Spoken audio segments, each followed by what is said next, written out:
समस्त को मोर नमस्कार एवं गंड भैरव आज ट्रेलर लॉन्च होती ट्रेलर आपण मैंने जापे सिनेमार कहानी सिनेमार गतिशील कौपर रही तो मोर चरित्रटी हूँ मोप सबुठ बड़ गोटे चैलेंज थिला ए सिनेमा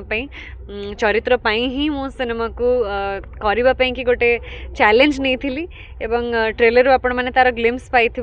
एंटायर फिल्म जो देखिए रथ यात्रा से आप जानीपर चरित्रटी एक्जाक्टली कौन एंटायर फिल्म समस्ते बहुत परिश्रम कर गंड भैरव जो उपन्यास शंकर त्रिपाठी सर लिखिं से कहानी को लेकिन आमर producer Ramesh Parikh director Sudhanshu sir समस्ते मिसिकी गौरव आनंद म्यूजिक देते तो ऑफकोर्स बहुत सुंदर पूरा टीम टी बहुत परिश्रम कर आपण मैंने ट्रेलर जानीपर एंड पूरा फिल्म देखिले आई थिंक आपण मैंने बहुत खुशी हे माने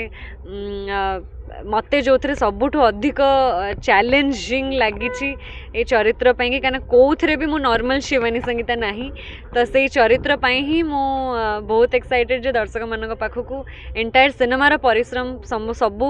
कलाकार मान सब टेक्नीशियंस मान परिश्रम टी दर्शक मान पाखे पहुँचू। मैडम ट्रेलर देखिए लगुच गोटे अबनॉर्मल एक्टिविटी आपन कला भाया लगुच तो चैलेंजिंग थिला निहाती भाव से कैरेक्टर को प्रत्येक सीन रे प्रत्येक चाहाणी रे मेंटेन करवाटा ही थिला गोटे चैलेंज एवं सेटा जते बेले गोटे 2.5 घंटार सिनेमा रे मेंटेन करिवार थाए सेटा केते दूर मेंटेन करि परथिबे सेटा तो दर्शक देखिले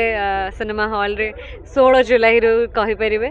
मु भी निजे भी बहुत उत्साहित अछि निजे को सेही चरित्र रे बड़ पर्दा रे देखिबा पे। मैडम ए सब चरित्र कला बेल को आर्टिस्ट माने काहाकु ना काहाकु गोटे मन भितर फॉलो करथाते आपण सेंति काहाकु फॉलो करथिले निश्चित भाव में सेटा मु गोटे माने बहुत आगुरी मते जड़े कही कि जहाँ भी चरित्र कर से रिलेटेड किसी कैरेक्टर्स देख शिखा को पाइब नुआंसेस गुड़ाक तो बहुत मात्रा तो आम कला बेले ही शिखी था किंतु ता छड़ा किछटा सिनेमा सेमती भी देखी थी मु आगुरु जार एग्जांपल एबे मु देबी नहीं कना रिवील हो जिवो जे कैरेक्टर टी मोर कौन तो आपण समस्ते बड़ पर्दार देखंतु गंड भैरव एवं सुलोचना को पागली को आपण मैंने बड़ पर्दार देखिले ही जानी परिबे चरित्रटी। धन्यवाद। Thank you.